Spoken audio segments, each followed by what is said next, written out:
আশার মাইশা বাসা পানি বালি বাতাসে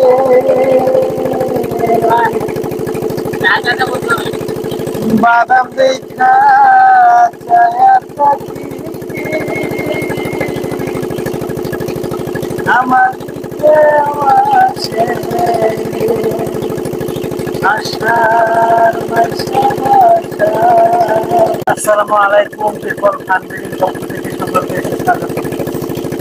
প্রিয় দর্শক, আসলে আমরা পানিতে ভ্রমণ করতেছি, স্পিড বোট, রিভার জার্নি নাকি এটা স্পিড বোট, গরিবের স্পিড বোট। গরিবের এর চেয়ে ভালো কোনো হয় না, যা আছে তা এটাই অনেক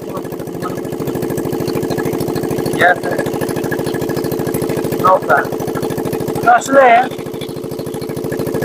এই নদীমাতৃক এলাকায়, বিশেষ করে নদীর যেসব এলাকায় আছে, ভরপুর পানি যেসব এলাকায় আছে, সেই এলাকায় বিশেষ করে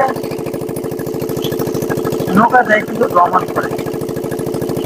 আর মেয়ের বাড়িতে যাক, মেয়ে বাবার বাড়িতে আসুক, জামাই শ্বশুর বাড়িতে যাক, শ্বশুর জামার বাড়িতে আসুক, নৌকাতে কিন্তু সুন্দর একটা জার্নি হয়। আর এটার মধ্যে অনেক একটা আরাম আছে। যেমনটা আমি যদি বাইকে করে বা প্রাইভেট কারে করে অথবা যে কোনো একটা যানবাহন করে যদি যাইতাম, তাহলে অনেক জাকি খাইতে হতো। কিন্তু নৌকাতে যাইতেছি, এত কোনো জাকি টাকি খেতেছে না, তাই না? এত কোনো জাকি নাই। আর বিশেষ করে হুমায়ুন আহমেদ, আমাদের নেত্রকোনার হুমায়ুন আহমেদ একটা গান লিখছিল অসাধারণ, আর গাইছিল বাড়ি স্মৃতি। এমন মধুর কণ্ঠে গাইছিল যেটা যে কারো শুনলে প্রাণ ঘুরে যাবে। তবে আমি এক দু লাইন দিয়ে শোনানোর চেষ্টা করবো আপনাদেরকে। আশার মাইশা বাসা পানি বালি বাতাসে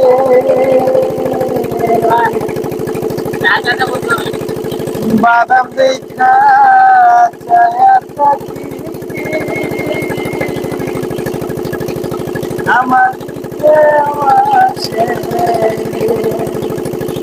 আশার মাইশা বাসা পানি। এরকম ভাবে আষাঢ় মাসের একটা গান গেছিল, তাই না?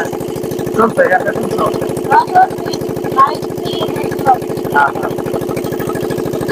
তো এই নৌকা নিয়া সমস্ত পানি নিয়া আষাঢ় মাসকে নিয়া বাড়ি থেকে গাইছিল যে পানি এলাকা। হুমায়ুন আহমেদ আসছিল পানি এলাকায় আইসা সমস্ত পরিস্থিতি দেখে শুনে বুঝে তারপরে এই গানটা বানাইছিল।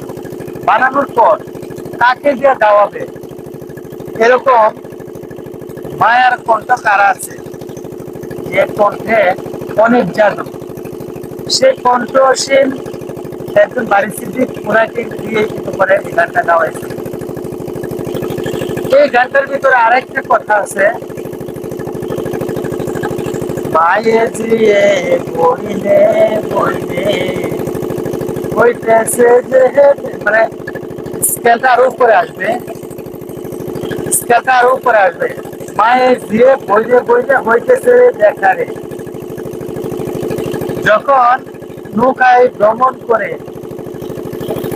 বাপের বাড়িতে যায় মেয়ে, তখন বাড়িতে যে বোন থাকে, ছোট বোন অথবা বড় বোন, মা, তাদের সাথে যখন দেখা সাক্ষাৎ হয় মেয়ে, মানে তাদের মনে হয় যে পৃথিবীর শ্রেষ্ঠ কোনো শান্তি ওই মুহূর্তের মধ্যে কাটে।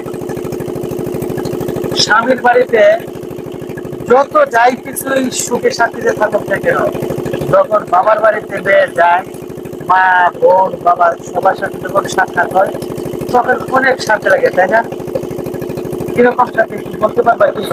তুমি একটু মানে অনুভূতিটা বলো, মানে মেয়েদের বাবার বাড়িতে গেলে পরে মা, বোন, ভাই তাদের সাথে সাক্ষাৎ হলে কিরকম ফিল করো? অনেকদিন পরে যাওয়া হয়, দেখা হয়, দেখা হওয়ার পরে মানে আনন্দে চোখে অশ্রু হয়। তাই হ্যাঁ, কারণ এটা অনেকদিন পর দেখা হয়েছে, মানে মনে হচ্ছে যে বুকটা কষ্টে ফাইটে যাইতেছে। তাই ওদের সাথে দেখা হওয়ার পর অনেক ভালো লাগে, আনন্দে বেশি কান্না করে, আইতে কান্না করে, যাইতে কান্না করে, যখন দেখাটা হয় মানে আনন্দ অশ্রু চোখে চলে আসে। তাই হ্যাঁ, আনন্দের খেলায় কান্দে যাও। আনন্দেই তো, কারণ অনেকদিন পর দেখা হয়, সাক্ষাৎ হয়, তো আনন্দেই যেন চোখে জল আসে যে আজকে দেখা হয়েছে। তাই গাঙ্গে গাঙ্গে দেখা হয়, বনে বনে দেখা হয় না। হ্যাঁ, তাই যখন দেখাটা হয় তখন একটা আনন্দ উৎসব আসে। তাই হয় না মানে কি, বনে বনে অনেক সময় দেখা যায় যে একজনের এই দেশে বিয়ে হয়েছে, আরেকজনের ওই দেশে বিয়ে হয়েছে, তখন যখন দেখাটা দেখা কম হয়। সাক্ষাৎ হয় ওই কথাটা কথাই বলছে, মায়ে জিয়ে বইনে বইনে হইতেছে যে দেখারে আষাঢ় মাইশা ভাষা পানি। ঠিক আছে, তো মা, জি, বোন সবাই যখন একসাথে হয় ওই যে মুহূর্তটা, অনেক ভালো লাগে ওই মুহূর্তটা, মানে আনন্দের বন্যা হয়ে যায় তখন। তাই হ্যাঁ। আচ্ছা। তো প্রিয় দর্শক, আরেকটা বিষয় সেটা হলো একটা অভাগী মেয়ে, গরিব, সে যখন বাপের বাড়ি যাইতে পারে না বিভিন্ন কাজের চাপে, বিভিন্ন সমস্যার কারণে, যখন বাপের বাড়িতে যাইতে পারে না তখন সে বলে কি, দিনের পথে চইলা যাইতাম রাস্তা হয়তো সুজারে আষাঢ় মাসের ভাষা পানি। তখন সে কিন্তু আত্ম আত্মকষ্টে, মানে এতটা মানে কষ্টে এই কথাটা প্রকাশ করে যে দিনের পথে চলে যাইতাম রাস্তা হয়তো সুজারি আষাঢ় মাসে বাসা পানি।